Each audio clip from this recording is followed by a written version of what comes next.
এয়ারক্রাফটের বিষয়টা আসলে civil aviation অথরিটির বিষয়। আমরা বিষয়টা অত্যন্ত গুরুত্বের সাথে ওনাদের সাথে উপস্থাপন করব।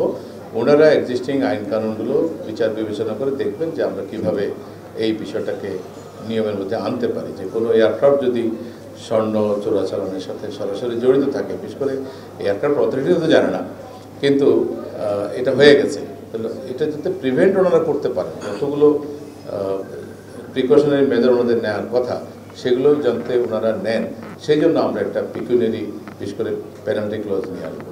নগদের সর্বোচ্চ বার 167 টাকা রিচার্জে পাবেন 1 লাখ টাকা পুরস্কার। আরও আছে প্রতি সপ্তাহে পুরস্কার ও ক্যাশব্যাক।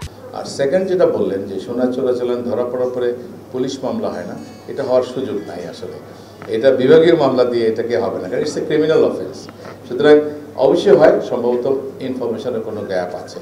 আপনারা এই কারণে আমি বলি যে আমরা যখন যে ঘটনাগুলো ঘটবে, বিশেষ করে সোনা চোরাচালান হোক, অন্য কোনো বড় ঘটনা হোক, প্রেসকে আমাদের যথাযথ ইনফরমেশন দিতে হবে, যাতে করে ওনারা জানেন যে কোথায় কি ঘটছে এবং মিস রিপোর্টিংগুলো যাতে না হয়। না হলে অনেক সময় ওনারা হাত তিড়িয়ে যেমন চিকিৎসা করা যায় না, এরকম সংবাদের তথ্যপত্র এখানে সেখানে মানে কি বলে গোপনে শুনে একটু হালকা করে, এটা হয় না। বরং ফর্মালি যদি আমরা প্রেসকে জানিয়ে দিই, তাহলে আমার মনে হয় আপনাদের যে ইনফরমেশন পাওয়ার যে অথেন্টিসিটি, সেটাও অথেন্টিক হয় এবং আপনারা কমপ্লিট পিকচারটা পান যে আমরা কেন করলাম, তারও একটা অ্যানালাইসিস আপনারা পান।